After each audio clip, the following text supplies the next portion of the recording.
قلبي غير الله نور محمد صلى الله لا إله إلا الله. بسم الله الرحمن الرحيم. السلام عليكم ورحمة الله وبركاته. الحمد لله رب العالمين هدانا لهذا وما كنا لنهتدي لولا أن هدانا الله. أشهد أن لا إله إلا الله وأشهد أن محمدا عبده ورسوله الذي لا نبي بعده.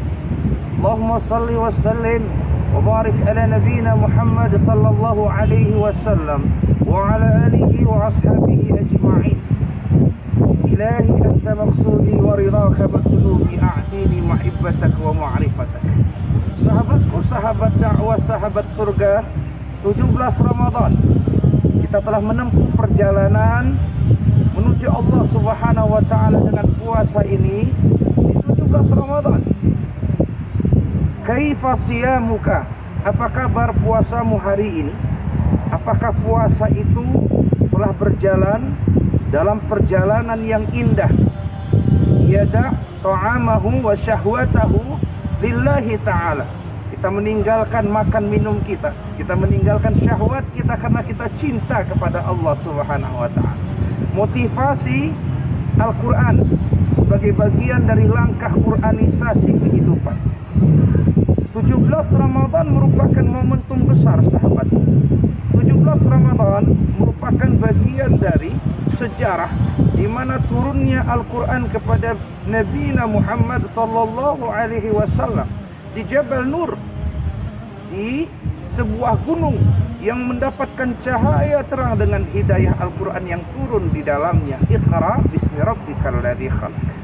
Subhanallah, hari ini Al-Qur'an masih menjadi bagian dari petunjuk hudal linnas, seluruh umat manusia. Motivasi kita bersama. Bagaimana ada anak yang kemudian hidup bersama Al-Quran di usia dininya dan mampu memberikan hadiah terbaik buat kedua orang tuanya. Kita katakan saja Musa sebagai hafiz Quran dari Bangka, menghafal Al-Quran pada umur 5 tahun setengah, 30 juz dia hafal, sahabatku, Al-Quran. Dan subhanallah, tidak mencapai umur 10 tahun ketika dia mengikuti perlombaan hafiz Quran internasional di Arab Saudi dan mendapatkan hadiah haji dan umroh langsung dari King Salman, Raja Salman. Subhanallah, sahabatku, seorang anak yang hidupnya dengan Al-Quran, menghafal Al-Quran, umur 7-8 tahun sudah bisa memberangkatkan haji umroh kedua orang tua. Bukankah ini merupakan miracle of Quran? Keajaiban Al-Quran, kemukjizatan Al-Quran. Anak kecil yang masih usia belia dengan sekolah dasarnya mampu memberikan yang terbaik. Dan ini merupakan cita-cita terbesar untuk kita. Bagaimana seorang anak itu mampu menghajikan dan mengumrahkan kedua orang tuanya. Berpuluh tahun umur kita telah berlalu dan kita belum sampai pada pencapaian kesuksesan ini. Sahabatku, sahabat dakwah, maka inilah Al-Quran yang harus masuk dalam rongga-rongga kehidupan, yang menjadi bagian dari nafas kehidupan, yang menjadi langkah kehidupan. Khuluquhul Quran, kata Nabi. Bagaimana akhlaknya Nabi dikatakan Aisyah radhiyallahu anha ummuna. Khuluquhul Quran, Nabi adalah Al-Quran yang berjalan. A'udzu billahi minasyaitonir rajim. Bismillahirrahmanirrahim. Taha ma anzalna 'alaikal Qur'ana litashqa. Taha, kata Allah. Dan Allah yang mengetahui makna dari Taha itu. Dan jikalau ingin mendapat petunjuk dari Allah Subhanahu wa taala, Taha, kosongkan gelasmu, kosongkan dirimu, rendahkan dirimu di hadapan Allah Subhanahu wa taala. Ikutilah petunjuk. Dan Allah tidak menurunkan Al-Quran untuk menyengsarakanmu, kata Allah, kepada Nabi Muhammad dan waliman ittaba'ahu, dan kepada siapapun yang mengikuti Nabi Muhammad.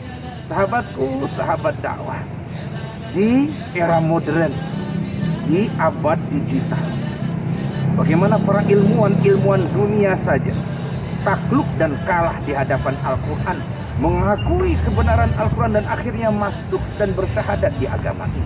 Profesor William Brown misalnya, seorang ahli biologi dunia yang kemudian mengatakan semua tumbuhan dedaunan itu bersuara. Dalam bahasa Al-Quran dikatakan yusabbihu lahu ma fis samawati wal ardh. Bertasbih kepada Allah apa yang ada di langit dan apa yang di bumi. Wa in min syai'in illa yusabbihu bihamdihi. Dan segala sesuatu dia bertasbih. Dia mengimani bahwa suara itu adalah tasbih. Maka di akhirnya masuk dan bersyahadat secara sempurna di agama ini.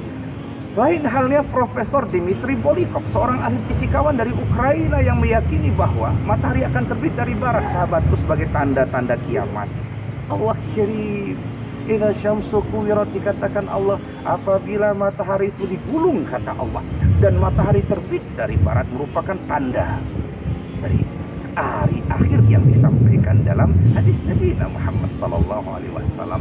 Seorang profesor ahli fisika itu tunduk di hadapan Al-Quran dan bersyahadat, mengucapkan la ilaha illallah Muhammad Rasulullah. Profesor Fidil Mauliari, ahli syaraf dari Eropa yang kemudian tunduk dengan Al-Quran karena meneliti ada kaitan syaraf dengan sujudnya orang yang sholat. Profesor Maurice Bucaille, peneliti tentang Fir'aun laknatullah alaih yang dikatakan mati di Laut Merah, dan dia memastikan bahwa Fir'aun yang hidup di zaman Nabi Musa alaihissalam adalah raja yang mati tenggelam di laut. Dan akhirnya dia membenarkan ayat Allah di surah Yunus, fal yauma nunajjika bibadanika litakuna khalqaka ayat. Ya Allah, inilah kemuliaan Al-Quran. Mari, nuzulul Quran merupakan jalan kita. Setiap napas dan langkah kehidupan kita adalah bernuansa Al-Quran. Rumah kita adalah rumah yang diterangi dengan cahaya Al-Quran. Ramadan, Ramadan, ya Habib. Ramadan, Ramadan, laytalak dauman karib. Ramadan, usah pergi. Taqabbalallahu minna wa minkum siyamana wa siyamakum. Ramadan berkah, berlalulah virus corona. Assalamualaikum warahmatullahi wabarakatuh.